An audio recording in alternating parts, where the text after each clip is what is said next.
ini saya buat 22 tahun lalu. Baru dinyanyikan sekarang karena baru ketemu penyanyinya. Glow, kita tepuk tangan untuk talenta yang manis. Sebenarnya kita punya pembicara hari ini juga adalah seorang pencipta lagu, bukan cuma bintang di pundak 3, tetapi karyanya luar biasa.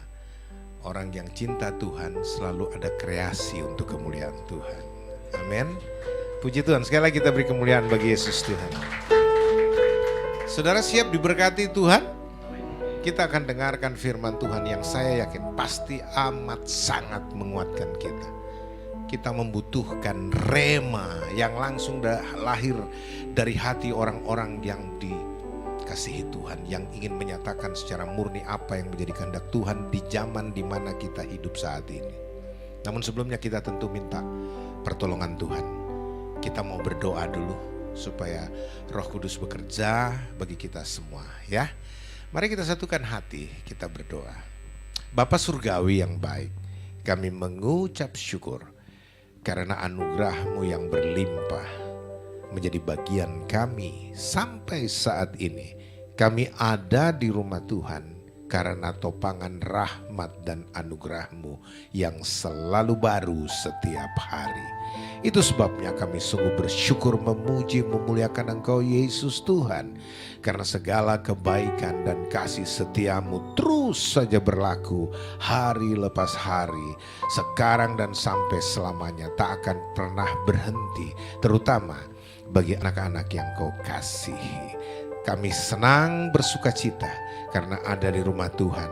Kami boleh bersama-sama saudara bersaudari di dalam Tuhan untuk memuji-muji, memuliakan Engkau lewat kidung-kidung pujian, senandung pengagungan. Karena hanya Engkau yang layak dipuji, layak disembah ya Yesus Tuhan kami.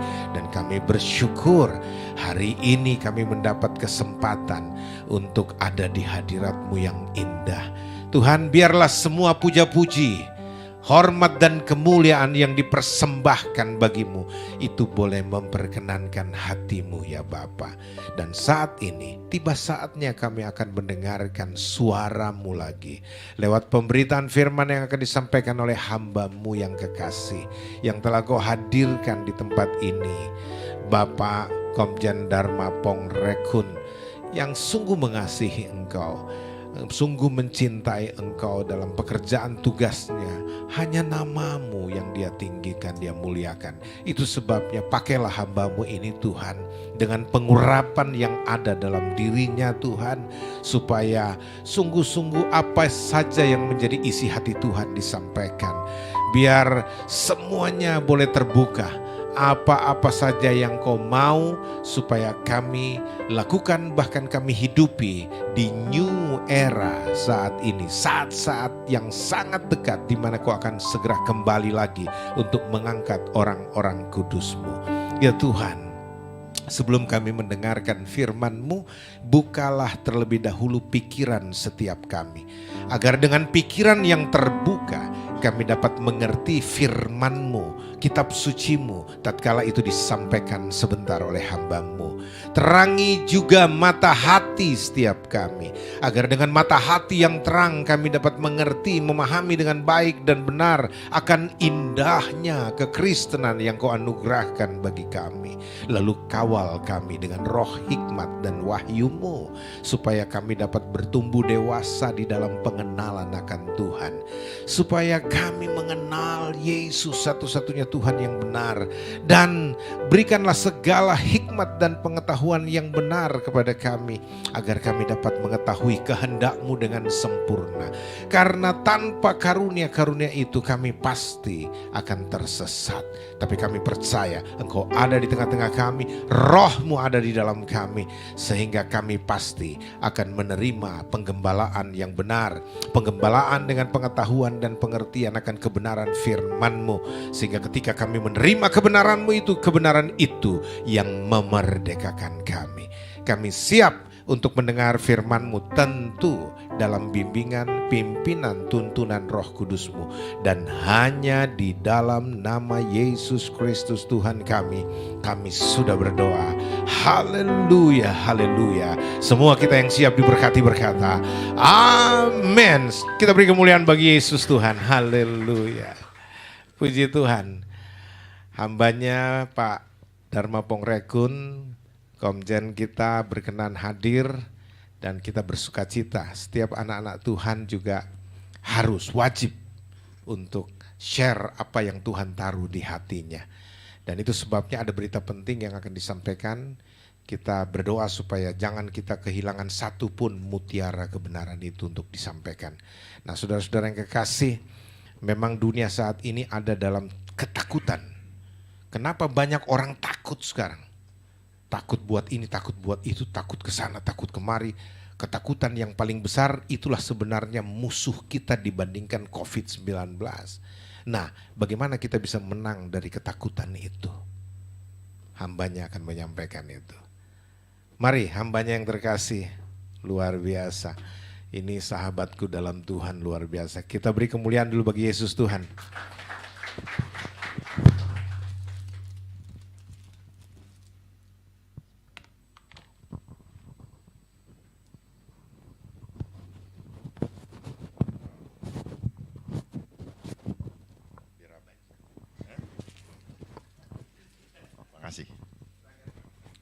Shalom, saudara-saudara sekalian, Bapak Ibu sekalian, dan para pemirsa dimanapun berada. Karena saya diberitahu oleh hambanya bahwa ini live.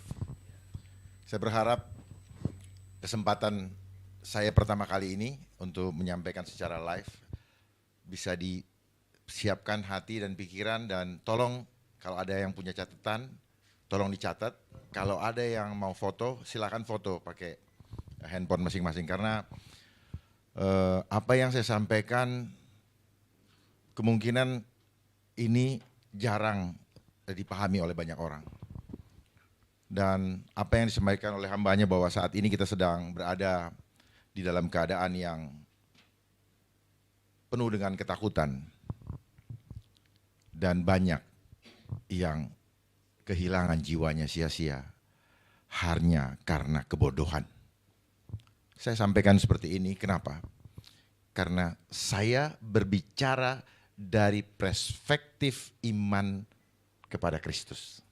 Amin. Bukan saya berbicara dari kekuatan diri saya sendiri. Jadi sepanjang kita berfokus kepada Kristus, tidak ada lawan buat kita. Amin. Kristus sudah membuat kita sempurna. Penyertaannya kepada kita sempurna. Hari-hari ini saya mengikuti semua perkembangan dan saya melihat bahwa kita ternyata ada di dalam program. Tuhan punya program kepada kita, tetapi program kita pun diprogram, sadar atau tidak sadar. Perhatikan, kehidupan yang tadinya kita dibuat biasa seperti begini, bangun pagi, berangkat kerja, sekarang mulai diprogram untuk dirubah menjadi new, kebiasaan baru. Jadi semuanya pakai new. Dan terakhir nanti akan ada new Tuhan. Dalam konsep opini yang dibangun. Sebenarnya bukan Tuhan. Tetapi mereka akan giring kita ke sana. Waktu yang singkat ini saya akan manfaatkan semaksimal mungkin. Mudah-mudahan bahan yang saya sampaikan, yang saya siapkan ini bisa saya sampaikan semuanya. Saya akan sampaikan agak cepat karena agak banyak, ya, karena saya perlu menyampaikan bahwa apa yang kita alami sekarang ini adalah program. Sementara Tuhan punya program kepada kita. Gambaran program Tuhan adalah gambarannya di dalam diri kita. Kita dibentuk, itu diprogram. Sekarang kita dibentuk keluar dari programnya Tuhan. Tema yang saya ambil adalah beriman kepada Allah adalah kunci kemenangan dari ketakutan. Satu ayat, tetapi saya akan kupas dengan ayat-ayat berikutnya. Dan saya berbicara di sini bukan sebagai pendeta, saya sebagai jemaat biasa yang mencoba untuk menyampaikan dari perspektif jemaat yang merasakan kondisi atau berada di marketplace. Ya, saya tidak memposisikan saya sebagai orang yang duduk di atas mimbar, tetapi saya mencoba mentransfer apa yang dirasakan oleh jemaat sekalian, oleh kita semua yang ada di lapangan, yang hidup sehari-hari berhadapan dengan kenyataan, di mana begitu banyak yang bergelimpangan dan semua begitu ketakutan dengan apa yang disajikan. Nanti pelan-pelan saya akan sampaikan. Mari kita baca dari 2 Timotius 1 ayat 7 bersama-sama. Pelan-pelan bersama-sama. Sebab Allah memberikan kepada kita, ulangi lagi, kitanya kita ganti saya. Sebab Allah memberikan kepada saya bukan roh ketakutan, melainkan roh yang memberi kekuatan, membangkitkan kekuatan, kasih, dan ketertiban. Amin. Ayatnya cuma satu, tapi kupasannya panjang. Ya, ayat tadi dulu. Berarti ketakutan itu adalah roh, dan itu bukan berasal dari Allah. Kalau Allah memberikan kita roh yang membangkitkan kekuatan, kasih, dan berarti kita harusnya kuat karena kita berasal dari Allah. Roh Allah itu memberikan kekuatan, kasih, dan ketertiban. Kekuatan dalam hal apa? Imannya kuat. Kasih apa? Sempurna kasihnya. Jadi kalau Tuhan tuh kualitatif. Nah, saat kita berbicara firman Tuhan, saat kita pahamilah dalam dunia roh, jangan pakai otak. Kalau pakai otak, kita sulit menyelami kemahakuasaan Tuhan. Pakai roh, pakai alam supranatural agar kita terhubung dengan, karena kita adalah makhluk supranatural sebenarnya. Cuman kita tidak sadari. Karena apa? Ada program yang sudah membuat kita yang harusnya berpikir supranatural, hidup dalam supranatural, masuk ke dalam kehidupan yang material, yang menggiring kita selalu untuk berpikir hal-hal materi, dan akhirnya kita terbawa kepada materialistis, kehidupan materialistis. Karena semuanya harus bisa dilihat dan dihitung. Kalau tidak bisa dilihat dan dihitung, kita tidak percaya. Dari ayat ini jelas bahwa kehidupan kita selalu ada dalam peperangan roh. Setiap hari di dalam kehidupan kita, karena kita makhluk roh, maka kita berperang juga secara roh. Sebenarnya, cuman kita nggak pernah diajarin selama ini. Kita dibiarkan untuk tidak memahami bahwa ketakutan itu adalah roh. Berarti bukan dari Tuhan. Sudah jelas disampaikan tadi. Tuhan memberikan kekuatan apa? Iman. Nanti akan saya ungkap bagaimana untuk membuat iman kita kuat. Kasihnya harus sempurna. Kalau kasih nggak sempurna, nggak bakal. Ketertiban, tunduk sepenuhnya. Tadi ada lagu, sepenuhnya. Tidak setengah-setengah, tidak seperempat, tidak setengah, 3/4, tidak 7/8, tidak 99/100, tetapi sepenuhnya. Tuhan tidak pernah mau kita hanya setengah-setengah. Tapi sekarang kita melihat begitu banyak yang tidak lagi mengandalkan Tuhan sepenuhnya. Dengan bahasa yang saya sering ketemu, berhikmat tetapi takut. Ketika ada Tuhan, sedikit pun tidak boleh ada takut. Itu janji Tuhan. Tetapi kalau kita ada takut, segera percaya penuh. Serahkan semuanya ketakutan kita kepada Tuhan. Maka Tuhan sendirilah yang akan mengangkat, memegang kita dengan tangan kanan yang kuat. Amin. Jangan ragukan lagi. Kalau kita ragukan, itu yang dibilang tidak tertib. Tidak sepenuhnya. Ya. Berikut. Apa bukti Allah tidak memberikan roh ketakutan?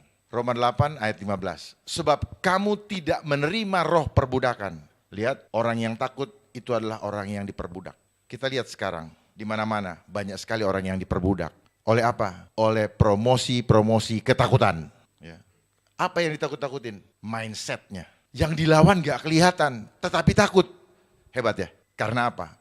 Begitu hebat dan masifnya promosi, propaganda yang menakut-nakuti. Kenapa? Karena gak ngerti ilmunya. Karena gak ngerti apa sih udang di balik batunya. Coba mengerti. Tidak sedikit pun anak Tuhan akan ketakutan. Anak Tuhan akan menunjukkan bahwa dia adalah saksi Kristus. Begitu dong. Kalau saksi Kristus itu nggak ada ketakutan. Karena Tuhan tidak mau ketika ditanya, kamu pengikutku nggak? Jangan seperti Petrus. Tiba-tiba mundur. Oh, tadinya bilang, oh saya siap mati. Begitu nggak kenal. Dan Tuhan tahu. Itu karena kebiasaan kita hidup di dalam dunia jasmani. Yang penting orang lihatnya, aku nggak takut, mulut kita. Tetapi sebenarnya di dalam batin kita tidak bisa bohong. Tuhan tahu, kita berkhianat, kita takut, batin kita. Nanti saya ungkap. Ini ada sesuatu yang tidak pernah terungkap selama ini. Bahwa ketika saya bilang, saya tidak takut, sebenarnya saya gemeter. Berarti saya berbohong. Ketika tidak takut, betul nggak takut. Dan akan tampak dari sikap kita.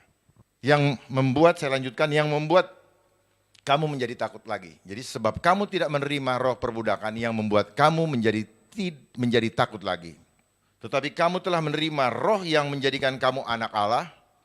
Oleh roh itu kita bisa berseru, ya Allah, ya Aba, ya Bapa. Jelas bahwa Tuhan tidak memberikan roh ketakutan. Kalau Tuhan tidak memberikan roh ketakutan, berarti kalau kita ketakutan berarti apa yang menguasai kita? Iblis. Karena roh ketakutan itu roh. Bekerjanya ketakutan di dalam diri kita seperti apa? Nanti saya terangkan, pakai gelombang. Itu namanya frekuensinya iblis. Roh ketakutan atau ketakutan yang kita rasakan, orang nggak ada ular di sini kita ketakutan, nggak ada buaya di sini kita ketakutan, nggak ada macan di sini udah ketakutan. Itu adalah frekuensinya iblis. Ketakutan, ya. Tetapi frekuensinya Tuhan adalah iman.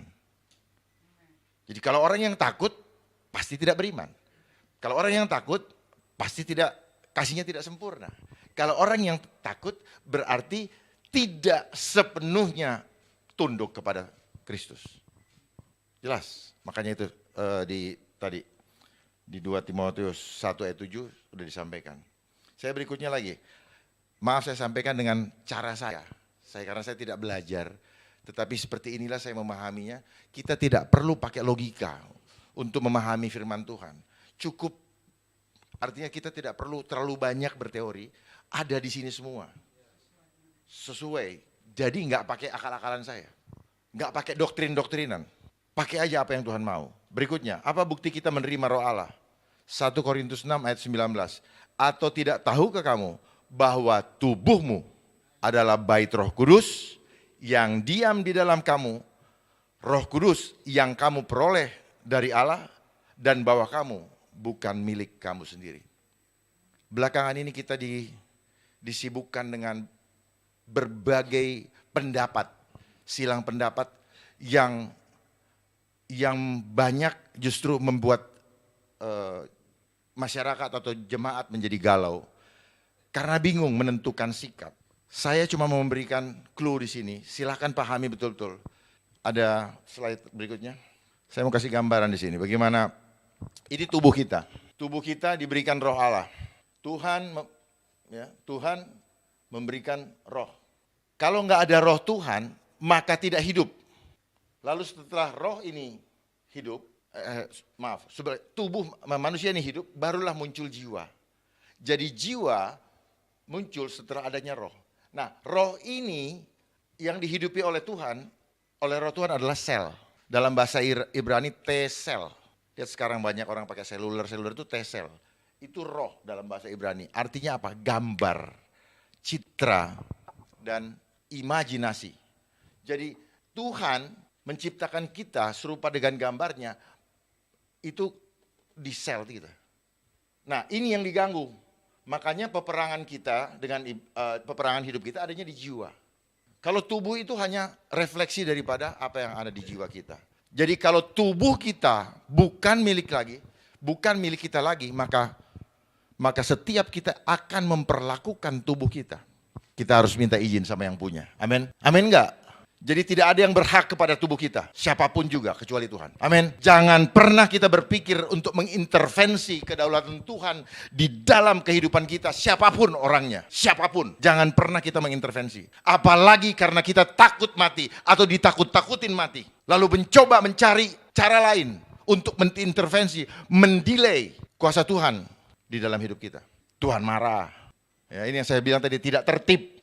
Kalau mau tertib sepenuhnya, jangan separuh-separuh. Jadi jangan pernah mengintervensi kedaulatan Tuhan di dalam hidup kita. Ini saya gambarkan, saya tidak ngarang-ngarang. Tetapi ini yang saya pahami. Nah, sekarang yang dihancurkan selama ini adalah ini, pikiran dan perasaan kita. Nanti saya akan gambarkan. Gambar saya berikutnya. Apa bukti Allah memberikan roh yang membangkitkan kekuatan, kasih dan ketertiban? 1 Yohanes 4 ayat 18, di dalam kasih tidak ada ketakutan. Jelas ya? Kalau kita ketakutan berarti nggak ada kasih. Kasih ini siapa? Nggak ada Kristus di dalam diri kita. Tapi saya lihat banyak yang ketakutan. Wajahnya pada wajah ketakutan. Mana senyumnya? Senyum dong. Karena profil ketidaktakutan itu dimulai dengan senyum dan tatapan mata yang tajam. Kalau seperti itu takut ya. Kenapa? Permainannya di sini. Kasih yang sempurna melenyapkan ketakutan, sebab ketakutan mengandung hukuman dan barang siapa takut. Ingat ya, ketakutan ada hukumannya loh. Barang siapa takut, ia tidak sempurna dalam kasih. Mau bilang apa lagi? Ini firmannya ada kok. Jadi kalau kita bilang kita anak Tuhan, kita pengikut Kristus, jadi saksi Kristus, tunjukin kepada dunia bahwa Tuhanku berkuasa. Amin. Jangan tunjukin ke dunia. Tetapi selama ini kita sudah dininda bobokkan menjadi jemaat-jemaat yang lemah. Jemaat-jemaat yang tidak siap untuk diutus ke tengah-tengah serigala. Itu adalah cara iblis. Menggiring kita untuk diprogram sejak kita sekolah. Dengan sekolah seragam yang diseragamkan. Padahal Tuhan menciptakan kita unik. Masing-masing punya kekurangan dan masing-masing punya kelebihan. Tidak seperti yang dunia programkan. Jadi apa saya tadi sampaikan? Dunia memprogramkan kita, tujuan akhirnya supaya kita ketakutan. Kalau Tuhan programnya apa? Kekuatan, kasih, dan ketertiban. Bedanya di situ. Itu program Tuhan. Itulah gambaran rupa Tuhan di dalam hidup kita. Tetapi dunia lewat rasionalisasi yang dibangun lewat sekolah membuat kita menjadi orang-orang yang mudah sekali jatuh. Jatuh di dalam dosa, jatuh gugur iman kita. Itu ternyata program begitu lama, begitu panjang yang sudah disusun oleh kekuatan yang sekarang sedang memainkan perannya untuk meriset, merestart yang gambaran Tuhan di dalam hidup kita. Sebenarnya apa? Dari dulu mereka sudah memprogram, cuman kita nggak sadar.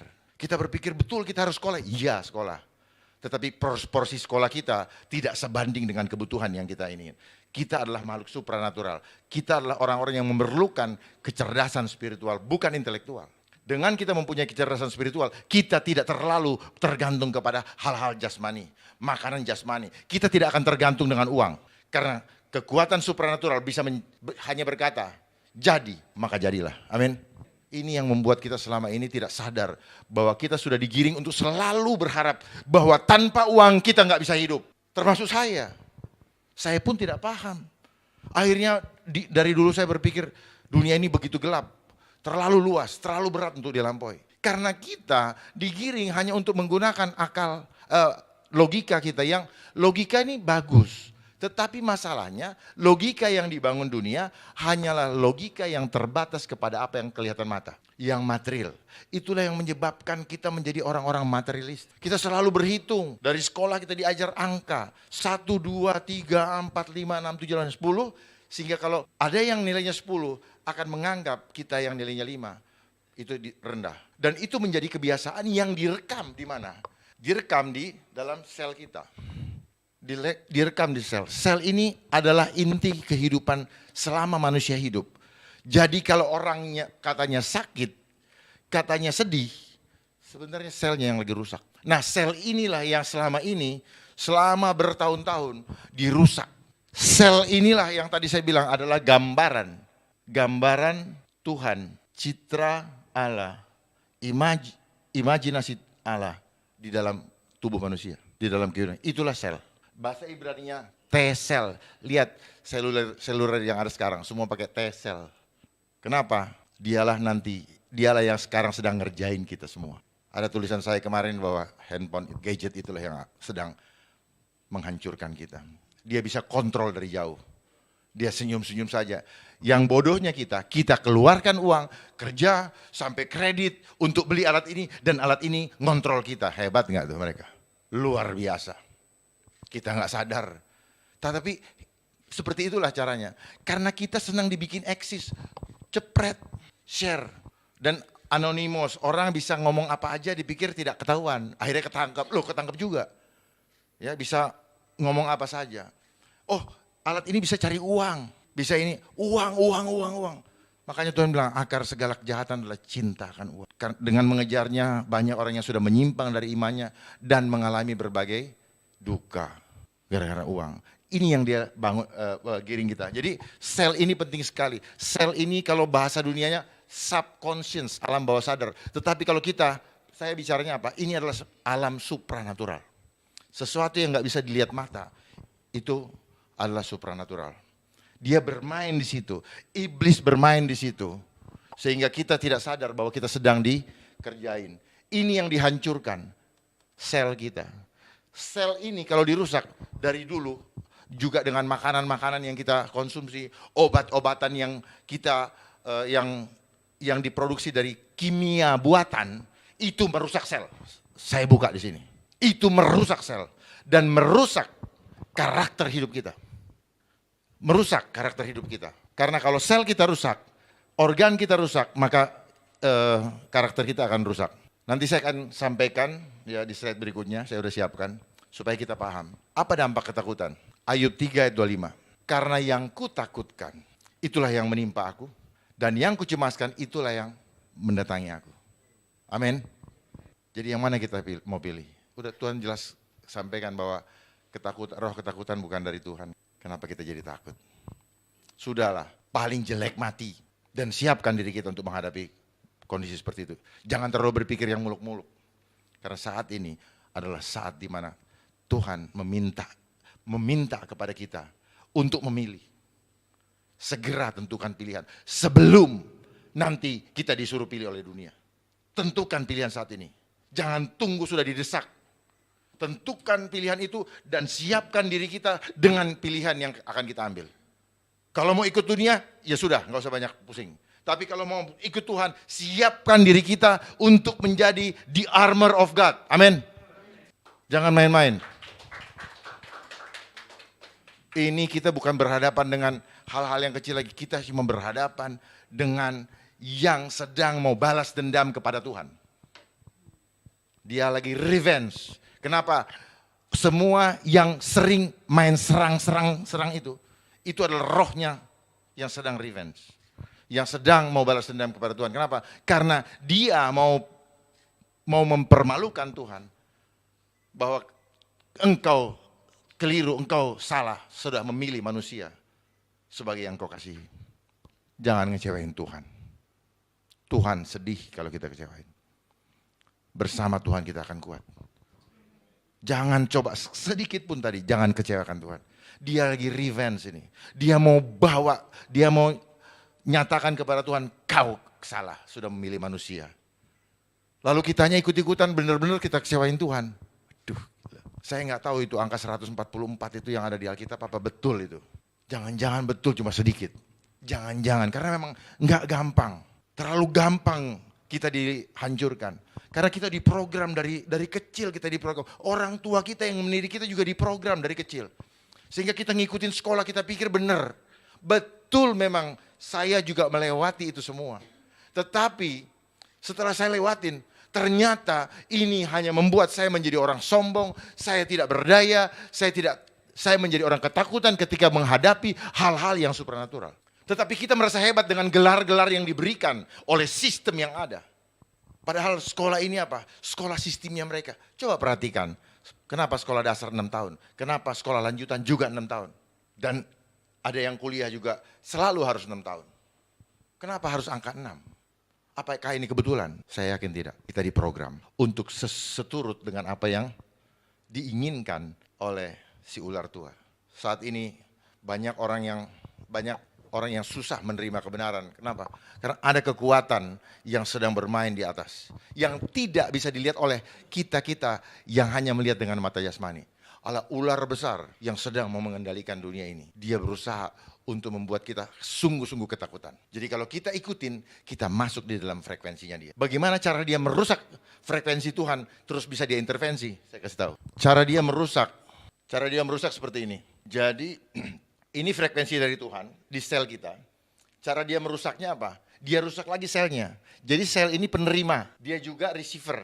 Dia receiver, dia transmitter. Dia bisa ini kan. Nah, ketika dia menerima dari Tuhan. Jadi kalau kita doa, kalau kita mau terima berkat dari Tuhan, Tuhan tuh nggak pernah bilang, saya kasih berkat. Ternyata tiap hari dikasih berkat sama Tuhan. Tiap hari, nggak pernah, nggak berhenti. Terus sampai kita masih hidup.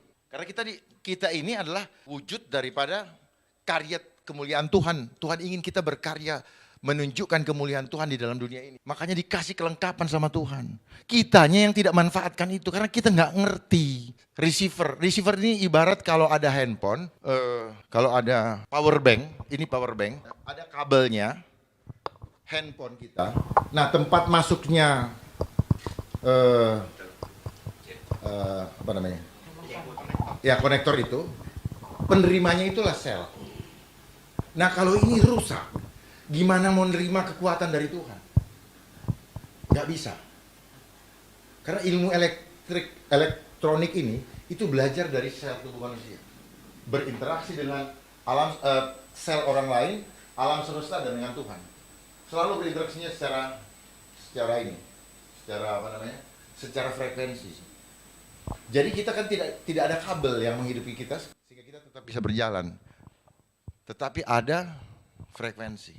Itu yang membuat saya hidup. Nah, frekuensi ini, roh itu bekerjanya secara frekuensi. Jadi apa saja sebenarnya yang di sekitar kita, ini adalah alam roh.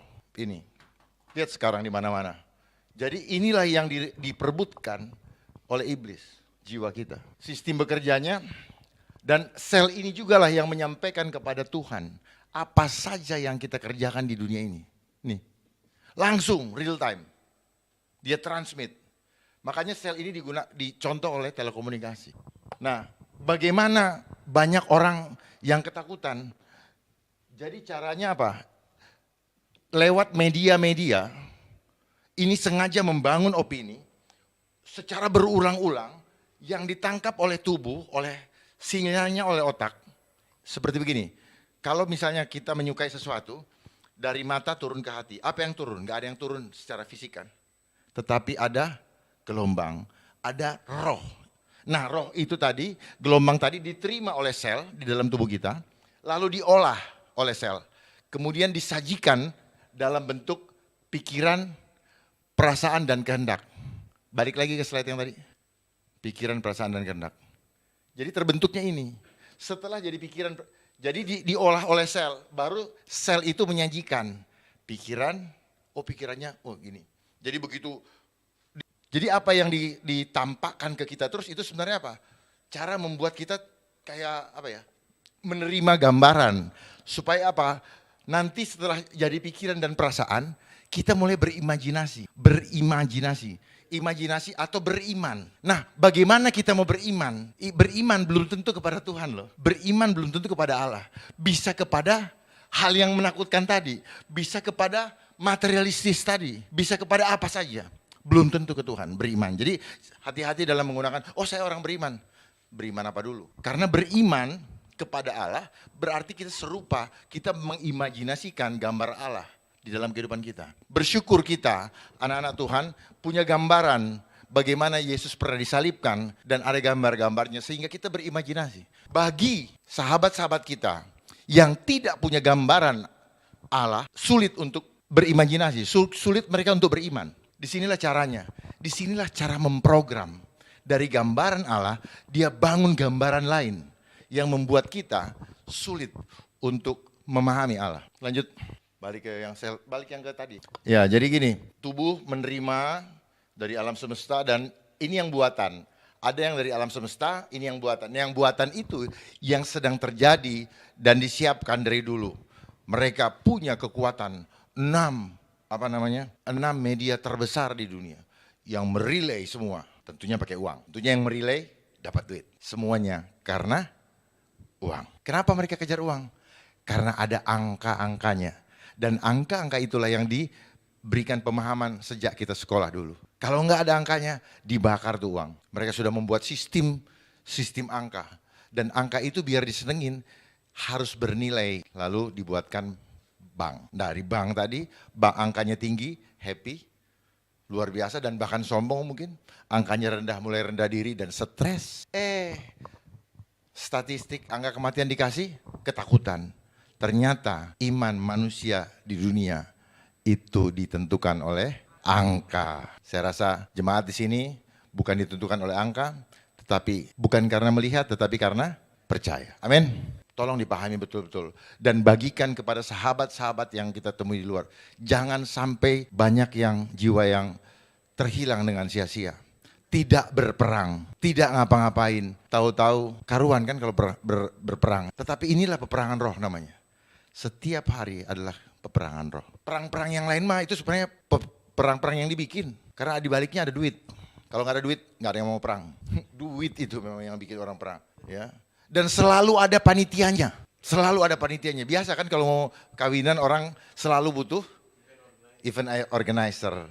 Event organizer pasti butuh untuk menghasilkan uang yang lebih banyak. Pasti.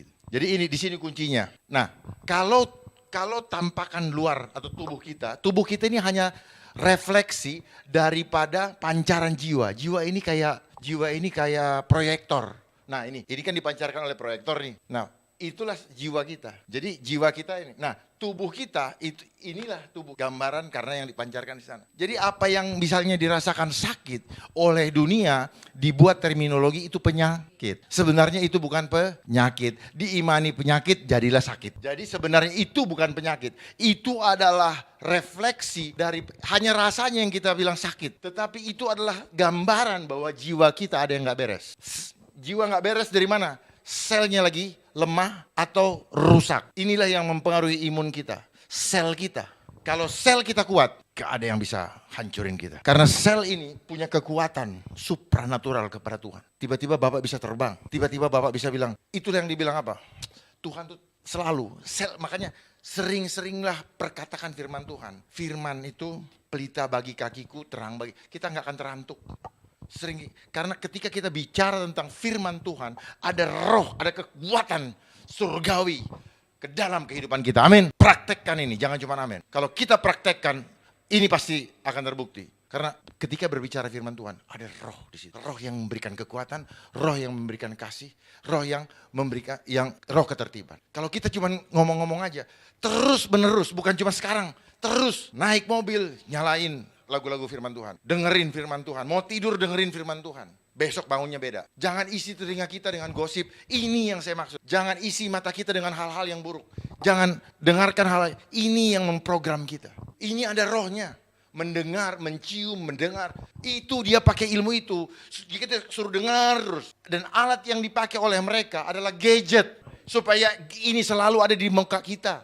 Dan kita bodoh sekali. Gadget ini yang pegang ibu, yang menyenangkan itu. Segala sesuatu yang menyenangkan, bukan berarti itu baik. Gadget itu, tapi tidak ada orang yang mau dengar. Orang bilang, tapi kan. Memang iblis hebat. Dia akan selalu memberikan 1001 alasan kepada kita untuk tidak bisa melepaskan dosa kita. Berapa banyak yang selingkuh, cerai gara-gara gadget? Banyak, tapi pakai terus. Karena itulah sistem dunia dikuasai oleh mereka sekarang. Sistem dunia. Berapa banyak yang melakukan hal-hal yang tidak bagus dengan gadget?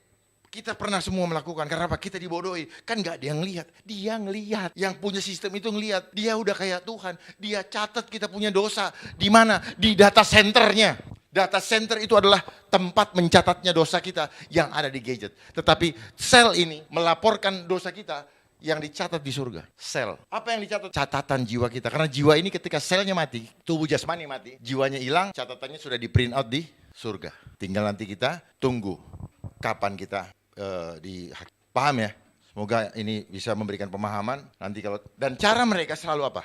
Repetition. The most basic programming on mind control is repetition. Selalu dia ulang-ulang. Seperti apa? Buktinya apa? Angka. Diulang-ulang kita udah hafal. 10, 5. Pasti gue lebih tinggi. Kan gitu. Misalnya gini, program. Kursi untuk duduk. Begitu untuk duduk kita ganti meja, udah gak terima ini. Itulah di program.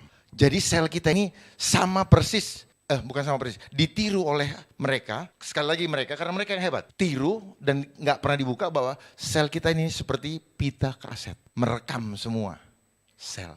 Seperti sebutkan Pancasila, satu, ketuhanan. Gak pakai otak lagi, gak pakai mikir. Itulah sel. Bagaimana caranya bisa gitu? Ulang terus, ulang terus. Seorang anak kecil 1 sampai 7 tahun, dia masa hipnosis. 7 tahun ke atas, itu dia repetition, pengulangan dari apa yang hipnosis yang udah dia lewat. Itu fase daripada pembentukan jiwa manusia. Pahami ini, kalau nggak paham. Nah, sel manusia terdiri dari 50 triliun sel. Dan setiap satu sel terdiri dari 1,4 volt listrik. Jadi kenapa kita punya hidup dihidupkan oleh gelombang? Karena di tubuh kita ternyata ada listrik. Lihat orang yang sakit yang periksa jantung, dia ada gelombang. Semuanya gelombang. Nah, jadi kalau ada serangan roh jahat, kalau ada yang mati terus dibawa ke rumah sakit, bahasanya apa? Serangan jantung. Tapi apakah sanggup dia menyampaikan bahwa itu serangan jantung berasal dari apa? Gak akan. Tidak akan pernah bisa. Tetapi itulah yang akan disampaikan supaya apa? Supaya semua bisa dimonetize. Semua persoalan hidup kita selama ini rupanya, sekali lagi rupanya karena saya baru dikasih tahu Tuhan, rupanya semua dibuat masalah supaya semua jadi uang. Makan dikasih yang gak beres, akhirnya kita rusak, kita punya organ, begitu levernya kena, kasih obat lagi, tambah rusak, sakitnya doang hilang, tapi akar masalahnya gak pernah bisa kita selesaikan, makin rusak. Artinya apa? Sebenarnya kita ini bisa panjang umur, di luar dibunuh, kecelakaan, atau dipanggil Tuhan. Kita bisa panjang umur. Makanya kenapa firman Tuhan mengatakan usia manusia 70 tahun 80 bonus. Ternyata Tuhan tahu bahwa kita akan dikerjain seperti ini. Supaya kita keluar dari rencana Tuhan. Dan kita ikutin. Kita imanin tuh 70-80, ya udah bener-bener tuh begitu sudah 60-50, ya kayaknya gue 10 tahun lagi. Imani, jadi firman Tuhan ada yang boleh diimani, ada yang tidak boleh. Jangan imani yang program salah ya. Masa program mengimani ketakutan, jangan. Berikutnya lanjut. Ini cara saya ngajar, bukan ngajar ya, bukan khotbah ya. Menyampaikan apa yang Tuhan bukakan saya. Karena ini sendiri saya yang bikin. Cari di mana-mana bukunya nggak ada. Ini genuine Tuhan kasih saya. Tubuh, jiwa, dan roh. Jadi kalau kita mau memahami kehidupan, kita harus memahami 3 unsur sekaligus. Tubuh, jiwa, dan roh. Selama ini dunia memisahkan ilmunya. Ilmu tubuh sendiri, ilmu jiwa sendiri, ilmu roh sendiri. Nggak nyambung. Jaka sembung bawa golok. Akhirnya masing-masing ribut dengan egonya ilmu masing-masing. Yang ini ribut dengan ini. Yang ini juga sama. Yang ini tidak masuk di alam roh, hanya belajar pakai otak, gak bisa. Akhirnya apa? Karena punya gelar, sombong. S1, S2, S3, begitu ada ketakutan, berhikmat. Lucu, harusnya kita disiapkan untuk kayak pelatnas, untuk dipersiapkan, untuk dikirim ke tengah-tengah serigala. Amin. Jadi begitu ada begitu, kita yang maju.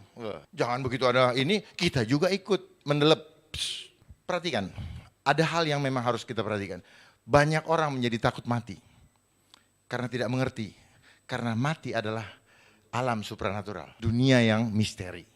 Kenapa orang takut mati terus bukan disuruh ibadah sebanyak-banyaknya, malah kita dibikin takut bukan kepada yang membuat kita hidup. Harusnya kita takut kepada yang membuat kita hidup. Ya sudah, nggak apa-apa. Ini adalah saatnya kita membangun mesbah, kita membangun gereja-gereja di dalam diri kita masing-masing. Kesempatan.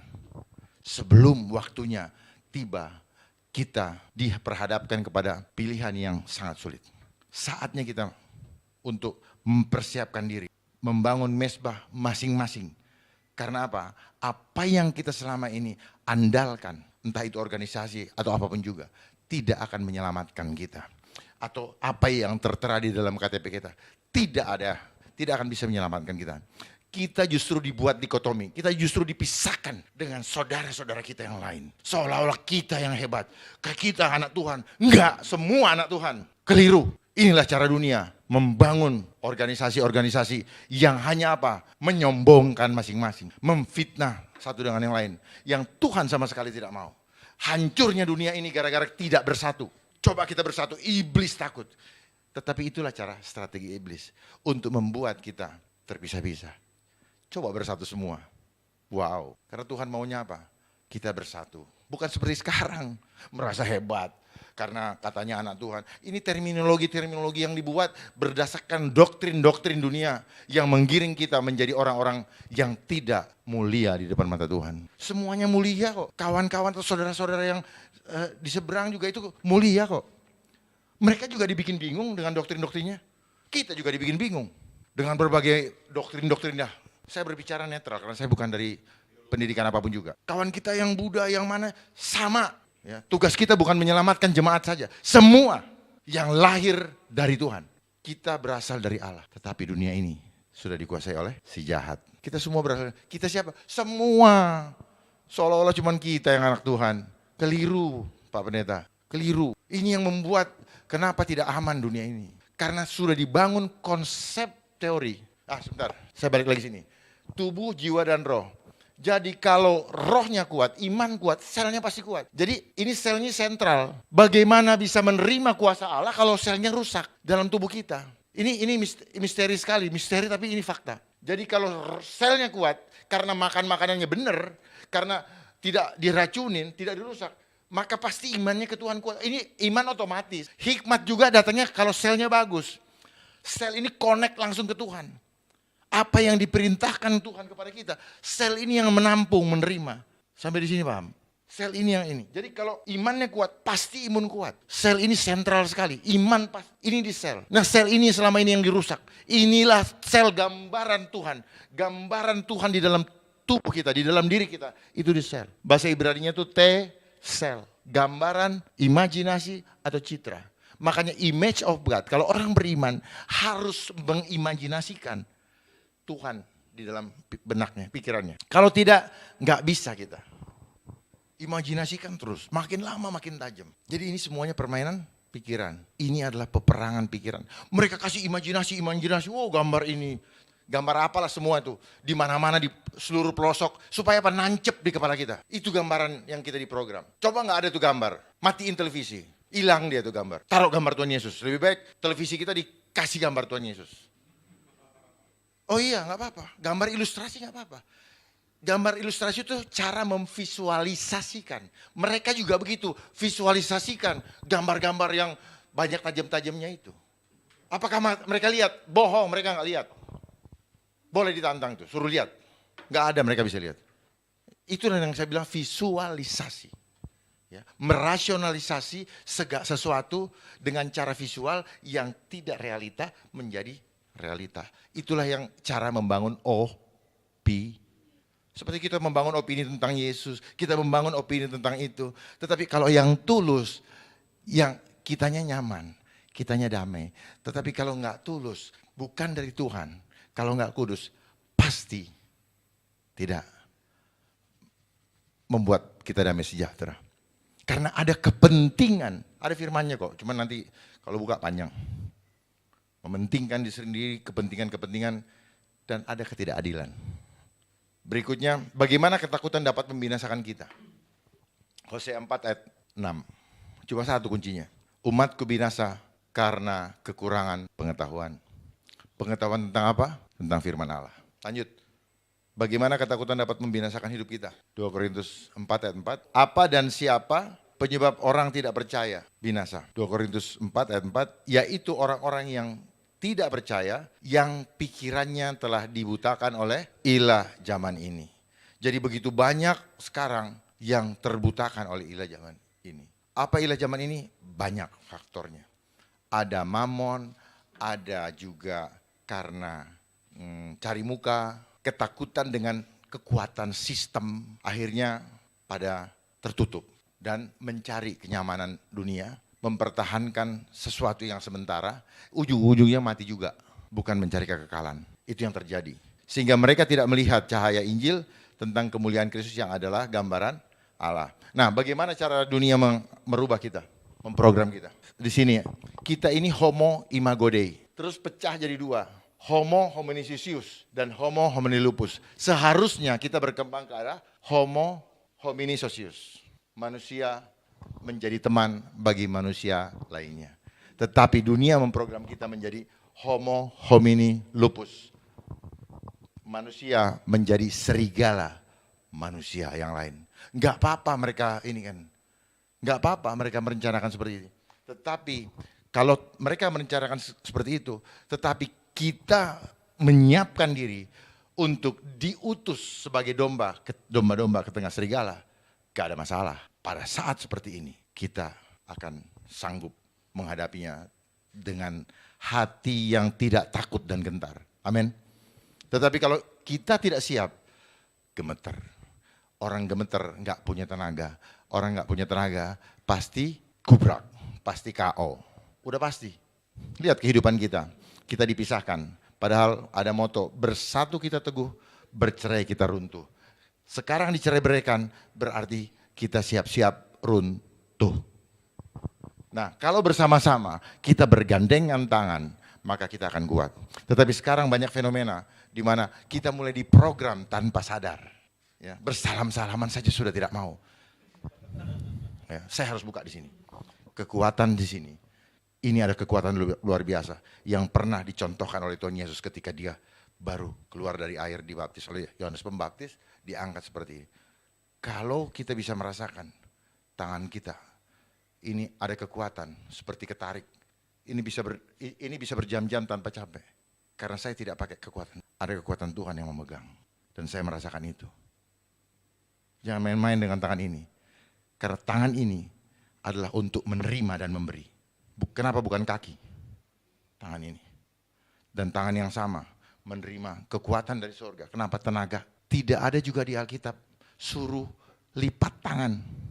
Yang ada sebenarnya angkat tangan. Terima ini. Terus terima dari kekuatan dari surga. Dan tumpang tangan. Bagikan, impartasikan. Itu yang Tuhan mau. Jangan begini, akhirnya kita tidak punya kekuatan. Akhirnya kita selalu mengandalkan, Pak Pendeta tolong doakan. Padahal kalau kita ini sendiri, ada kekuatan yang kita terima. Imani itu, imani dan hidupi di dalam keseharian kita. Jangan kita cuma mengandalkan pendeta. Jangan. Karena saat ini, kita sudah sulit ketemu dengan pendeta. Sudah sulit. Ya, jadi jangan begini, bagaimana kita bisa menolong ketika tangan kita begini. Ya. Masa saya mau memberikan sesuatu kepada sahabat saya, ini ambil. Nggak bisa. Apalagi begini, sopannya di mana. Tetapi itulah program yang sedang dibangun kepada kita, supaya kita apa? Kekuatan kita menjadi hilang. Seperti apa? Simpson digunting rambutnya. Dan banyak hal. Jangan keluar dari gambaran Tuhan. Kenapa Tuhan itu kalau mau menyembuhkan, dia usap, dia sentuh, dia pegang pundaknya. Kenapa kita justru keluar dari gambaran Tuhan? Kenapa kita jadi bodoh? Dan kita gampang binasa karena kita bodoh, kita membiarkan kebodohan itu. Jangan biarkan kebodohan itu. Jangan bilang amin kalau masih saya lihat banyak yang bodoh. Percuma, Bu. Ini yang saya bilang, kita hidup dalam jasmania. Yang harus berbicara ke Tuhan bukan mulut. Nih sel kita nih, sel. Yang tadi saya selnya bicara ke Tuhan. Mulutnya bilang ini tapi ininya apa iya enggak. Itu enggak bisa bohong. Sel kita ini jujur. Saya bisa buktikan bahwa sel kita ini jujur. Kalau kita takut, sel kita itu badan kita akan lemah. Tetapi dunia ini menggiring kita supaya kita menjadi orang-orang munafik dan kita menjadi orang-orang pembohong. Contoh, saya tanya, ibu datang dari mana? Saya dari pasar, padahal ibu dari warung misalnya. Mulutnya bicara seperti itu, kenapa? Karena dia berpikir bahwa saya tidak melihat dia dari mana. Jadi dia boleh jawab dari mana saja. Tetapi selnya tidak bisa bohong. Dan itu yang tercatat di surga. Inilah cara dunia membuat kita tidak paham. Sehingga kita, kalau orang tidak lihat, ya udah kita bisa berbuat apa saja. Kita tidak sadar bahwa sel kita laporan terus setiap detik kepada Tuhan. Itu yang dunia tidak ketahui dan tidak pernah dibuka. Saya buka di sini. Kenapa? Ini saat-saat yang krusial sekali yang harus kita sampaikan. Jangan main-main. Saya juga sendiri belum tentu selamat. Tetapi saya dikasih tahu begini, saya harus sampaikan. Yang Tuhan inginkan sampai enggak kita ke garis finish. Bukan kita yang mengawalinya dengan gegap gempita, tetapi kita enggak sampai ke garis finish. Contoh seperti ketika seorang yang ada di sebelahnya Tuhan Yesus ketika disalib. Di saat-saat terakhir dia katanya penjahat. Tetapi dia cuma bilang, ketika engkau berada di surga, ingatlah aku. Selesai. Saat ini juga kau berada di sana. Mendingan yang seperti itu. Daripada yang hidup gegap gempita dengan segala macam banyaknya Jangan bermain dengan jumlah. Saya melihat banyak sekali yang bermain dengan jumlah. Oh, jumlahnya pengikutnya banyak. Bukan itu yang Tuhan mau. Tuhan mau melihat hatimu. Bukan rupa, bukan jumlah. Karena jumlah selalu berhubungan dengan yang tadi saya sebutkan, angka-angka tadi. Tuhan mau melihat kualitas, bukan jumlah. Jumlah ini adalah ada nilai magis, ada kekuatan magicnya, ada roh di situ di angka-angka ini. Karena angka ini sejarahnya adalah ketika manusia kehilangan kemuliaan Tuhan, dia ingin membangun kemuliaan manusia dengan membuat simbol-simbol angka supaya kelihatan derajatnya siapa yang lebih tinggi, siapa yang rendah. Di situ rahasianya. Makanya tujuan dari segala sesuatu yang tujuannya tidak bagus, itu akan menghancurkan kita. Termasuk handphone ini.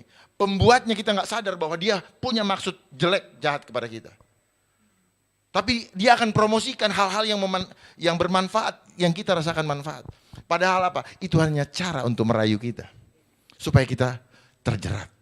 Kalau sudah masuk ke comfort zone, menjadi kebutuhan, karena sudah terbiasa, kita sulit keluar. Kita terjerat. Terjerat. Banyak orang membiarkan dirinya tetap berada di keadaan tidak enak. Karena dia sudah tidak punya jalan keluar. Karena dia tidak berani mengambil langkah. Dia tetap membiarkan dirinya situ. Kalau saat ini Bapak Ibu sekalian merasa tidak nyaman di jalan yang sekarang ada, kembali cari jalan yang nyaman. Jangan biarkan keadaan yang tidak nyaman terus menghantui kita. Ambil keputusan malam ini. Jangan sia-siakan hidup kita. Saat ini saya dipanggil, saat ini kita tahu kita berada di mana. Ucapkan firman Tuhan. Kita manusia lemah, tetapi ketika kita ucapkan, kekuatan datang. Sampai ada orang mau bacok, dalam nama Yesus, dalam nama Tuhan, tolong. Itu akan memberikan kekuatan. Karena fokus kita tidak lagi kepada masalah. Fokus kita kepada yang memberikan kekuatan. Kita udah gak mau lihat sana, udah gak usah lihat sana. Pokoknya terus ya. Kalau kita sudah terlatih seperti itu, kekuatan Tuhan akan melindungi kita. Bisa jadi orangnya tidak bisa lihat kita. Itulah kehidupan supranatural. Kita terlalu takut gak makan. Makanya sekarang apa? Kebiasaan hidup kita karena tergantung kepada yang jasmani. Kita akan dipersulit. Karena apa? Kan si manusia itu kan takut gak makan. Takut gak plesir. Takut gak bisa terbang. Takut kan? Takut ya. Karena kita tergantung selama ini. Kita gak pernah dididik untuk membuat 5 roti dan 2 ikan menjadi 5.000. Kita cuma 5 roti, 2 ikan 7. Harusnya 5 roti dan 2 ikan bisa 5.000. Tuhan aku lapar dalam nama Yesus, makanan ada. Kita nggak akan tergantung dengan cara mereka menciptakan sistem ini. Hebat ya mereka. Ya. Nah disinilah homo homini lupus dan akhirnya kita menjadi manusia serigala. Image of beast. Kita nanti akan digiring ke sana. Dan buktinya sekarang, di dalam kehidupan kita banyak kelakuan kita sudah seperti binatang. Memperkosa, membunuh, terus garang. Itu adalah secara berproses kelakuan kita, karakter kita sudah dirubah jadi kayak binatang. Kita nggak sadar, fisik kita masih manusia, dalam kita udah rusak. Dan banyak nanti akan kita lihat, secara fisik masih tubuh jasmani ini. Tetapi dalamnya rohnya sudah berubah. Berubahnya di mana? Di sel. Banyak kita lihat sekarang yang nanti akan berubah selnya. Hubungan dengan Tuhan berubah. Secara fisik masih mukanya. Contoh Yudas. Kurang apa Yudas setiap hari bersama Yesus? Di akhir-akhirnya wajahnya dan tubuhnya masih Yudas bukan? Tapi isinya berubah. Dan itu bisa diukur oleh sel. Jadi kalau Bapak Ibu melakukan dusta, mulutnya bisa ngomong apa saja, menyampaikan saksi dusta. Tetapi sel tubuhnya nggak bisa bohong. Karena sel tubuh ini wakilnya Tuhan yang ada dalam diri kita. Dia laporan terus tuh. Dia yang membuat kita hidup. Karena masih dialirin frekuensi atau kekuatan dari Tuhan. Kalau itu dicabut, selesai kita begini. Ini yang mau dipercepat hancurnya sel. Makanya kalau ketakutan yang disampaikan kepada kita, itu akan merusak ginjal. Nah ini tubuh kita. Ya, kenapa banyak yang mati? Karena nggak ngerti ilmunya. Ini yang diganggu nih. Ini di dalam tubuh kita. Saya bacakan, tubuh manusia terdiri dari berbagai jaringan. Nih, jaringan itu adalah hubungan sel. Merupakan kumpulan dari sel. Sel adalah bagian terkecil dari tubuh yang merupakan satu unit biologis hidup yang dapat membentuk zat-zat dan sebagainya. Sel dapat membelah diri, dia bisa regenerasi. Yang sama sifatnya disebut mitosis dan seterusnya. Nanti di bagian yang lain lah saya ini biar nggak terlalu lama. Jadi sel adalah kekuatan inti kehidupan dari setiap makhluk hidup ketika dia masih hidup. Kalau dia sudah mati, berarti dia punya power udah dicabut Tuhan. Lanjut. Nah ini yang bikin rusak tubuh kita, yang merusak citra Tuhan di dalam diri kita. Selnya diserang, kita nggak sadar. Ini yang membuat kita susah beriman, susah, frekuensinya dirusak. Karena sel inilah yang membuat kayak radio gitu loh. Kalau kita mau menerima siaran atau gelombang dari Tuhan, suara Tuhan, itu harus bersih, dia punya frekuensi. Titiknya harus pas, misalnya FM sekian, harus pas. Kalau kurang sedikit, lebih sedikit. Nah ini yang dirusak sel di dalam tubuh kita untuk dirubah, diintervensi gelombangnya, frekuensinya oleh iblis di sel. Kalau ini sudah rusak gara-gara makanan, ini sayur ya, kita pikir sayur bagus, ternyata pakai pestisida, ternyata hidroponik, buah-buahan anorganik, pupuk anorganik, bungkus plastik, ini semua merusak badan kita. Makanan junk food, makanan pengawet, semua ternyata merusak. Tetapi kita dibikin manja, dibikin gampang, gak usah cari lagi ke, akhirnya pertanian kita juga hancur. Inilah proses penghancuran semuanya. Obat-obatan, semua kita masukin racun. Ayam potong, dikasih suntik ini. Kita makan, dia membangun opini. Asapnya bagus. Rasanya. Terus yang ini di endorse, bintangnya cantik. Jadi kita belinya apa? Beli opini. Ini sama seperti yang tadi, opini lagi. Lewat apa? Lewat, lihat terus kan. Hari-hari panas, hari-hari dingin, hari-hari teh botol. Nah, gitu. Di mana-mana ada Coca-Cola, terus begitu. Saya bukakan pelan satu-satu supaya tahu bahwa apa yang kita rasakan, semua ini adalah opini yang dibangun. Apakah itu real? Enggak. Nah ini, akibat organ yang rusak. Kalau limpanya rusak, mukanya pucat, lemah. Ini semua sudah ada rumusnya. Ini yang dirusak oleh makanan. Nah cuman kan karena baru 80%, ini yang 20%, jadi program mereka sudah 80%. Yang 20%, kelamaan dia mau bom, gitu. Mau dibom, karena kita udah lemah. Kalau kita punya kekuatan tinggal 20%, kita diginiin aja sedikit, didorong sedikit aja udah pasti jumpalitan. Paham ya? Jadi sudah 80% program mereka, tinggal 20% lagi. Nah 20%-nya mungkin dia pikir Tuhan Yesus mau datang cepet-cepet bikin mereka tekduk gitu. Jadi ini, silakan difoto, silakan dilihat supaya bisa dipahami. Ya kalau saya bacakan semua tuh, ginjal, gangguan, curiga, cemburu, ketakutan. Ini begitu ini terganggu, ini kan gara-gara selnya rusak. Jadi terganggu. Ya. Oke, limpa, pucat, lemah, mudah mimisan, gangguan, bentuk tubuh gemuk, itu limpa. Jadi akhirnya support ke otak kurang. Nggak salah, karena apa? Karena kita disuruh makan 3 kali sehari. Betul, 3 kali makan itu nggak bagus 3 kali sehari. Coba rubah jadi 2 kali sehari. Minimal 10 jam sekali. Makanya kita disuruh puasa kan, itu yang bikin kita sehat. Gangguan bentuk tubuh kurus, gangguan lambung, sendawa, kembung. Ini, begitu ini keluar gara-gara stres, mati juga bos. Nih, gangguan emosi, mudah melamun, histeris, cemas. Ini gara-gara itu. Gara-gara semua promosi bisa begini kita.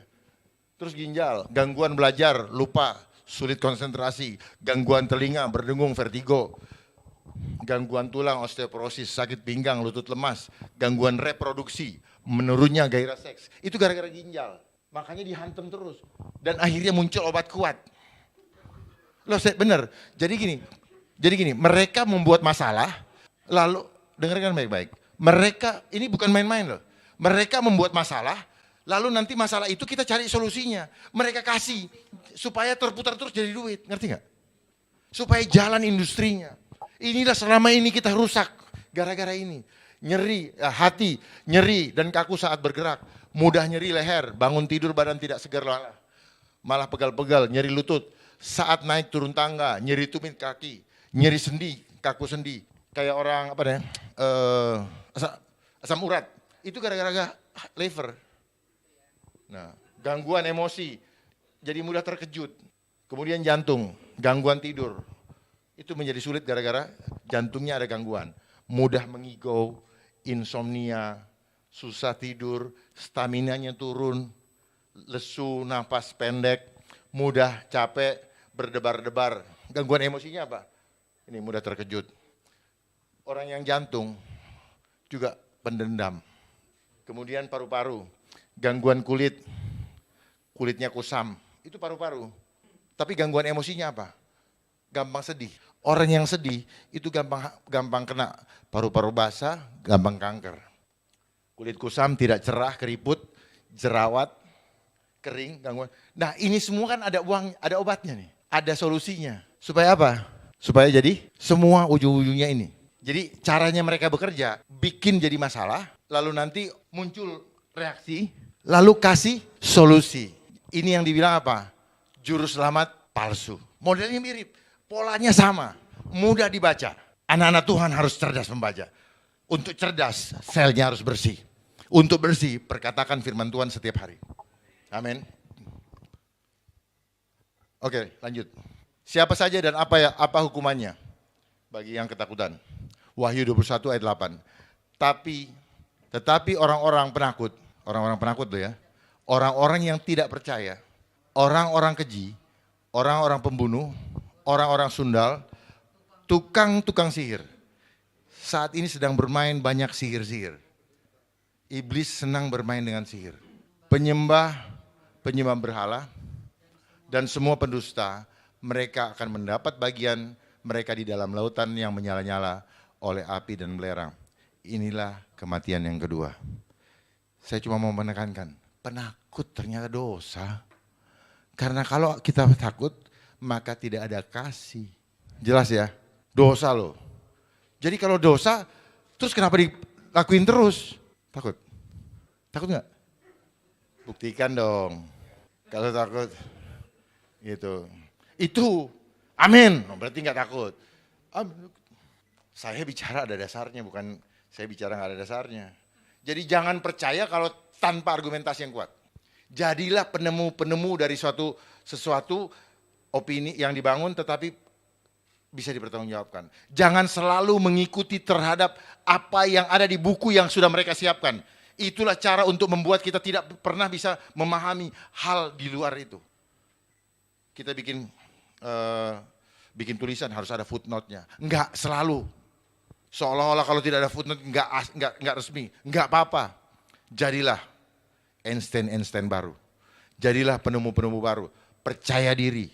Tuhan kita dahsyat. Jangan semuanya. Tetapi kita dikasih apa? Reward. Apa rewardnya? Gelar. Setelah itu apa? Sebenarnya kita jadi follower.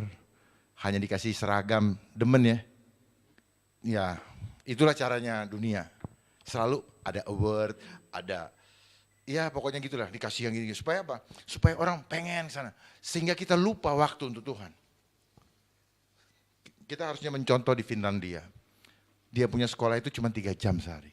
Selebihnya anak-anak diajar untuk apa? Belajar tentang kehidupan dengan Tuhan. Itu yang top. Enggak kayak kita selama ini. Dari pagi, kalau perlu sampai jam 4 sore. Pulang di rumah, udah capek, suruh bikin PR. Terus kapan mikirin Tuhan? Finlandia. Dan tidak ada ujian. Tidak ada nilai. Karena nggak penting. Supaya mereka tidak terbiasa dengan angka.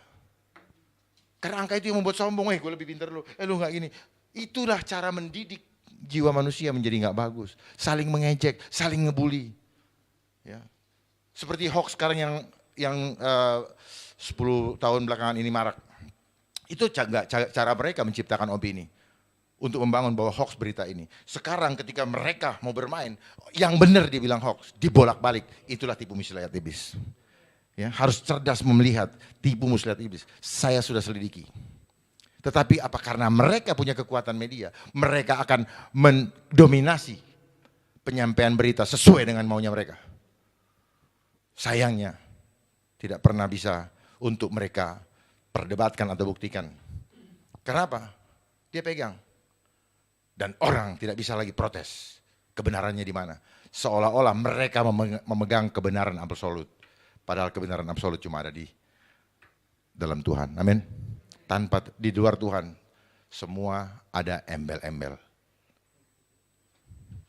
Berikutnya, sedikit lagi. Kenapa harus mendapat hukuman? Roma 6 ayat 23, sebab upah dosa ialah maut.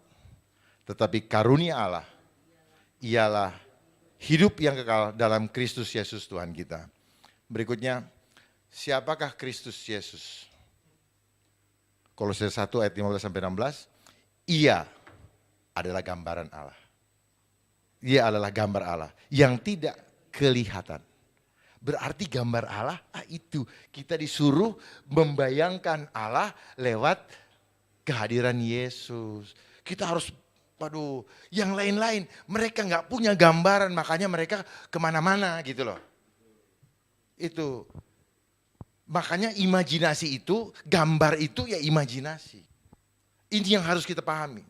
Beriman itu melihat gambar Tuhan lewat pikiran kita, lewat imajinasi kita yang tidak kelihatan tadi. Paham ya?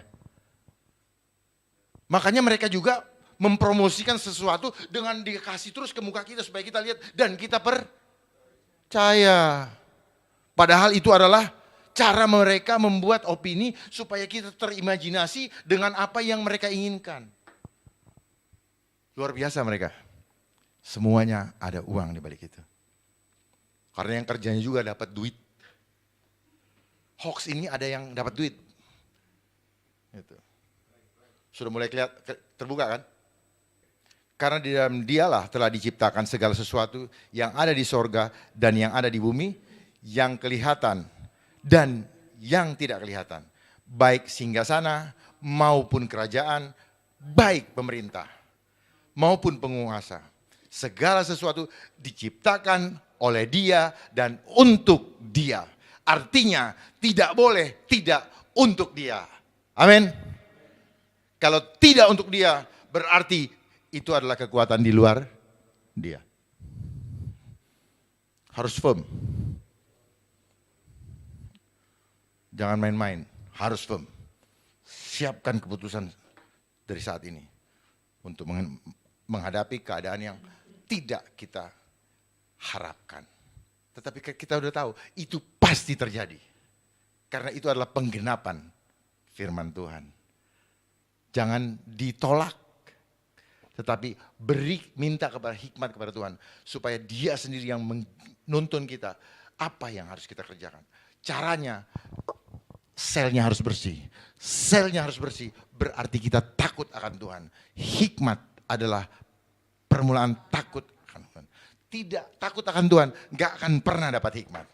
Caranya untuk takut akan Tuhan, selnya harus bersih. Kalau selnya gak bersih, kita gak ngerti kita ini takut Tuhan apa enggak. Karena sel itulah yang cerdas. Dia yang ngasih tahu. Jadi banyak orang bilang, oh aku berhikmat. Hikmatnya dunia apa? Hikmat Tuhan. Ini yang orang tidak ngerti. Orang ribut berhikmat. Berhikmat cuma satu, pilih takut akan Tuhan. Udah itu. Berhikmat itu selalu memilihnya tepat. Tidak pernah terlambat, tidak pernah terlalu cepat. Tidak banyak, tidak sedikit. Tepat, exactly. Itu ini. Nah, yang tepat di dalam kehidupan seperti ini apa? Memilih apa? Tuhan. Gak ada yang lain. Kekuatan, kasih, ketertiban. Tidak setengah-setengah, tidak seperempat, tiga perempat. Full. Kita harus bayar harga. Pengikut Kristus bayar harga, pikul salib. Juga bukan cuma slogan, bukan cuma teori. Praktek. Tuhan mau praktek, Tuhan gak butuh teori. Teori udah banyak kata Tuhan. Kamu terlalu banyak berteori, banyak kali ngomong kau katanya. Yang aku mau kau lakukan sekarang. Jangan kita jadi Petrus. Puji Tuhan, Petrus bertobat. Nemuin Tuhan di Galilea. Tapi Yudas, dia pergi selamanya. sia-sia dan binasa. Apakah Tuhan tidak bisa menolong? Bisa, tapi banyak di antara kita sudah mendengar kebenaran, tetapi tidak bisa menerimanya. Itu nanti yang akan jadi seperti Yudas. Berikutnya, apakah bukti gambaran Allah juga ada dalam diri kita? Ini ayatnya. Gambaran sel itu satu sebenarnya.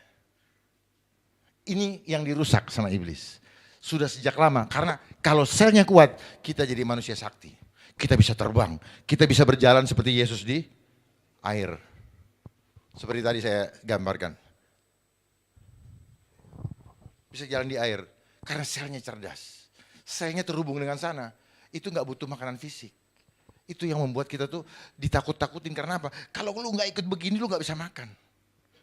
Kejadian 1 ayat 26, berfirmanlah Allah, baiklah kita menjadikan manusia kita menurut gambar dan rupa kita.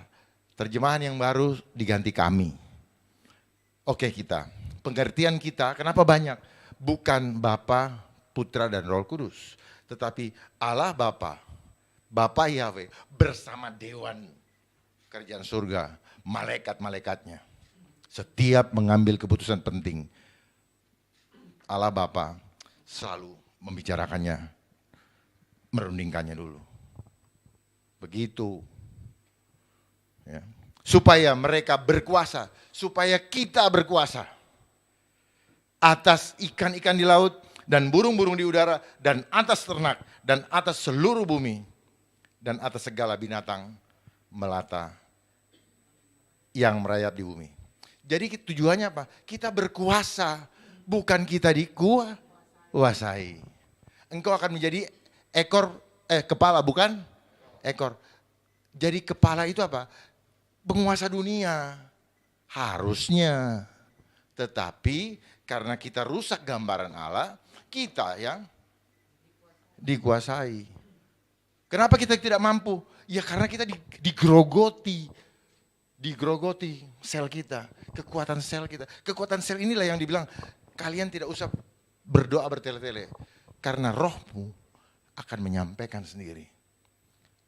Bahasa lidah tuh sebenarnya selnya yang nyampein. Makanya lidahnya pada itu selnya yang ngirim berita telegram ke surga. Itu sel. Seperti itulah sel bekerja. Telegraf, telex, print, semua belajar dari tubuh manusia. Tetapi kenapa tidak diungkap? Supaya jadi duit. Hebat. Kenapa pada pakai kacamata? Rusak matanya. Satu orang bisa beli 20 kacamata. Luar biasa. Termasuk gigi-gigi kita. Bolak-balik. Termasuk yang saya lihat ini juga. Belanja juga. Coba, saking tidak mengertinya. Saya berharap kalau mendengar sini, tolong dengarkan dan lakukan. Karena firman itu harus dihidupi. Kalau dihidupi dengan cara seperti ini, ya nggak akan keterima. Gitu. Terus sejak kapan berikutnya? Sejak kapan rusaknya gambaran Allah pada manusia? Roma 5 ayat 12. Sebab itu sama seperti dosa telah masuk ke dalam dunia oleh satu orang, dan oleh dosa itu juga maut. Demikianlah maut itu telah menjalar loh ya, menjalar kepada semua orang, karena semua orang telah berbuat dosa. Kata menjalar ini nular, ketakutan nular. Jadi segala yang sifatnya roh itu bisa ditularkan. Itu yang disebut dengan law of attraction. Dia tarik menarik. Kalau kita lemah, kita akan ketularan. Kalau orang senang, orang yang kuat di sekitar kita, kita akan ketularan kuat. Jadi jangan salah, kita tidak lihat dengan mata apa yang begitu banyak gelombang-gelombang ketakutan sedang dipancarkan kepada kita, dan kita nggak sadar kenapa kita bisa takut. Padahal nggak ada apa-apa, nggak bisa dilihat apa-apa. Karena ada kekuatan gelombang tadi. Ini alam supranatural, tidak terlihat oleh mata. Orang pada ketakutan semua, kita juga bingung. Apa yang kamu takutkan? Nggak tahu, katanya begitu. Kita disuruh takut. Ya ampun, saya bilang. Padahal udah skor tinggi-tinggi.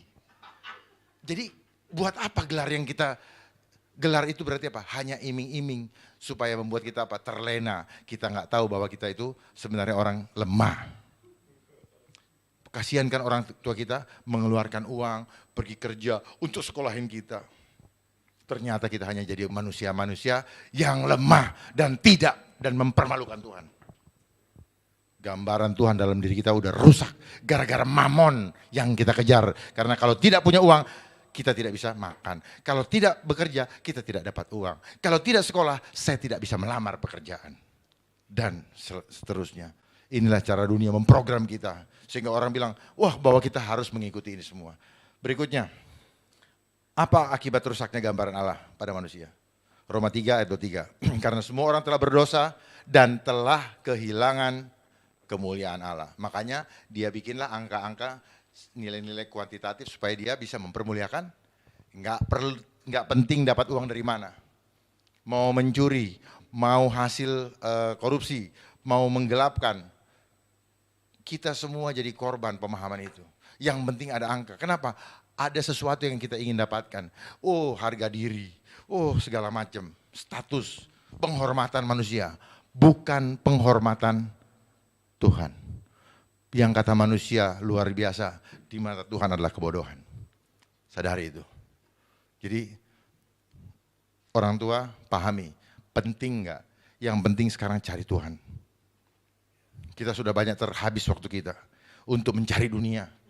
Lalu kita mau minta masuk surga, omong kosong. Kalau kita tidak sungguh-sungguh menyerahkan sepenuhnya hidup kita di saat-saat terakhir. Kalau kita mau mengikuti, udah lama kita ninggalin Tuhan sebenarnya. Udah lama kita membuang-buang waktu dengan segala macam. Artinya apa? Begitu banyak di antara kita yang mati sia-sia. Karena tidak paham, karena digiring. Kita ibarat domba yang dihancurkan oleh serigala-serigala. Serigala apa? Serigala sistem. Yang tersistem. Kita ingin digiring tadi menjadi manusia-manusia serigala. Image of beast. Apakah Allah membiarkan keadaan tersebut? Tidak. Yohanes 3 ayat 16. Karena begitu besar kasih Allah akan dunia ini sehingga ia telah mengaruniakan anaknya yang tunggal supaya setiap orang yang percaya kepadanya tidak binasa melainkan beroleh hidup yang kekal. Jadi Tuhan tidak membiarkan. Jadi kita respon dong. Kalau Tuhan tidak membiarkan, jangan kita biarkan diri kita hancur tidak berdaya. Bangun kembali. Bangkitkan kembali image of God, gambaran Tuhan dalam diri kita. Dengan apa? Pelihara sel kita. Kalau sel kita rusak, kita mau beribadah. Akhirnya apa? Rasa lemesnya membuat kita susah untuk apa tuh? Kalau orang sedang khusyuk, fokus. Itu. Jadi jaga selnya. Tubuh sehat, baru kita maksimal. Kalau tubuhnya loyo, kita sudah tiba. Jadi jangan bilang, nanti kalau saya sudah tua lah baru cari Tuhan. Kenyataannya apa? Semakin tua semakin malas cari Tuhan. Akhirnya apa? Ya sudahlah kita dibegini aja. Yang penting kan percaya. Come on. Jangan terdoktrin oleh yang penting percaya kita selamat. Di mana-mana apa? Orang harus berkeringat di ladang Tuhan. Orang harus berkeringat di ladang. Baru dia bisa dapat mahkota. Kita selama ini terbuai dengan yang penting, yang penting, yang penting. Tidak. Lalu kapan kita mau menjadi saksi Kristus? Tugas Tuhan, tugas dari Tuhan kepada kita. Sebelum Yesus naik ke surga, jadikan seluruh suku bangsa menjadi murid.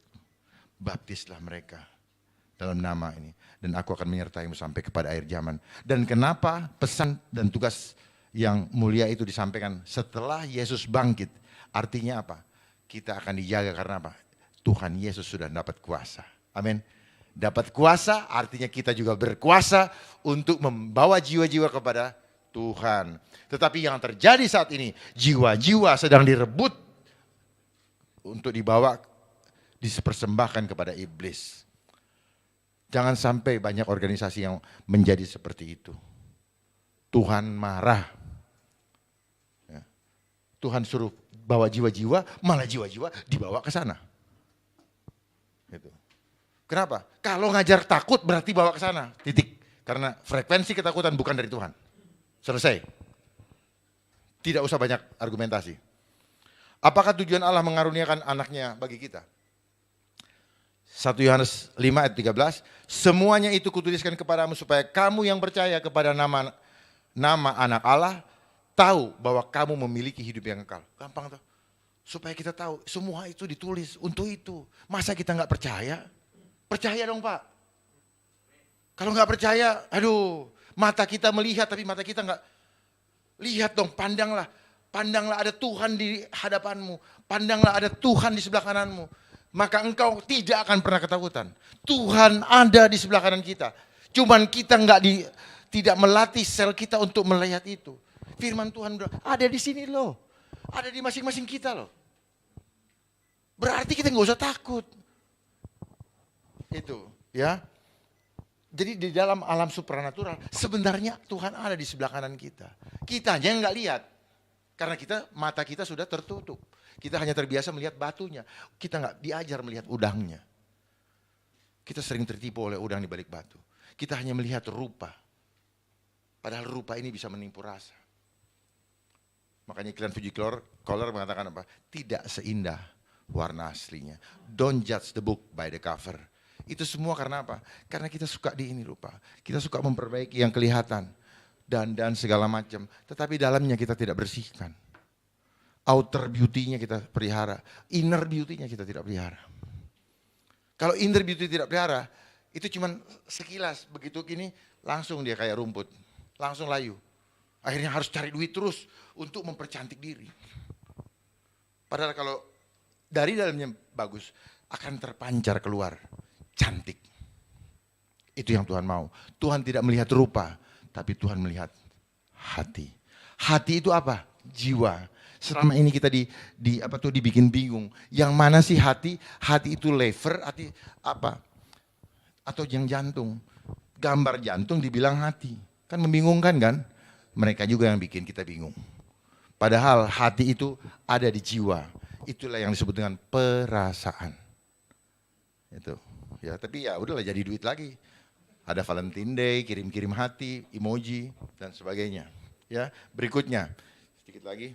Kenapa kita harus percaya kepadanya? Roma 1 ayat 17. Sebab di dalamnya nyata kebenaran Allah yang bertolak dari iman dan memimpin kepada iman seperti ada tertulis, orang benar akan hidup oleh iman. Apa alasan harus beriman? Iman adalah dasar dari segala sesuatu yang kita harapkan dan bukti. Dasar loh ya. Dasar dari segala sesuatu yang kita harapkan. Jadi kalau kita mengharapkan sesuatu, bangun dulu dasarnya. Dasarnya apa? Pahami kebenaran. Punya pengetahuan yang benar. Punya dasar yang benar. Supaya kita bisa mengharapkan sesuatu dan kita bisa meraihnya lewat kekuatan Tuhan. Karena yang tidak terlihat dari segala bukti dan segala sesuatu yang tidak kita lihat. Yang kita tidak lihat apa? Itu yang punya kekuatan luar biasa. Kita fokus selama ini kepada yang kelihatan, padahal yang kelihatan hanya sementara. Jadi bagaimanakah cara kita menumbuhkan iman kita? Iman timbul dari pendengaran dan pendengaran oleh firman Kristus. Jadi pendengaran. Nah, bagaimana untuk mengimani firman? Perkatakan. Yosua 1 ayat 8, jangan lupa perkatakan. Jadi kita mengulang-ulangi repetition tadi firman Tuhan supaya terekam di dalam sel kita. Caranya ulang terus. Firmannya sudah ada. Jadi apa yang dilakukan oleh dunia dengan membangun opini, dia meniru apa yang ada di dalam firman Tuhan. Ulang terus. Mau tidur, mau jalan dalam nama Yesus. Ingat Tuhan terus. Jangan ingat duit. Karena kalau kita ingat duit, kita nggak mendahulukan Tuhan. Carilah dahulu kerjaan Allah dan kebenarannya, maka semua ditambahkan. Tetapi dunia ini balik, suruh cari tambahannya, baru nanti kalau cari Tuhan kalau ingat. Kalau nggak capek. Itu. Kalau nggak capek itu apa? Selnya lagi lemes. Lah bagaimana mau cari Tuhan kalau selnya rusak? Selnya lemes, nggak bisa. Jadi pelihara sel kita. Itulah betapa luar biasanya iblis melemahkan sel-sel kita sehingga kita menjadi malas cari Tuhan. Selnya itu loh. Kita nggak dapat power soalnya. Karena receivernya rusak. Ya, penerima kekuatannya. Baik, saya akhiri saja. Saya rasa sudah bisa ditangkap. Jadi kunci kemenangan dari ketakutan adalah 1 Yohanes 5 ayat 4. Sebab semua yang dilahirkan dari Tuhan, ia menaklukkan dunia. Dan inilah kemenangan yang telah menaklukkan dunia, yaitu iman kita. Balik lagi kan iman. Bagaimana iman kita? Kitanya siapa? Tuhan. Image of God. Ingat Tuhan. Imani Tuhan, imajinasikan Tuhan selalu di dalam kehidupan kita. Taruh di dalam pikiran dan perasaan kita, yaitu jiwa tadi. Jangan sampai lepas gambaran yang lain yang dimasukkan ke dalam jiwa kita. Itu yang akan membuat kita direbut. Nah, kalau gambaran lain, frekuensi lain, maka ketakutan yang akan kita dapatkan. Selalulah perkuat frekuensi Tuhan. Gambaran, pikiran, dan perasaan Tuhan itu adalah frekuensinya Tuhan. Itu yang membuat kita beriman. Sampai di sini yang saya sampaikan. Tuhan Yesus memberkati. Sampai ketemu di lain kesempatan dan tetap semangat. Tuhan menyertai kita sampai kepada kesudahannya. Amin.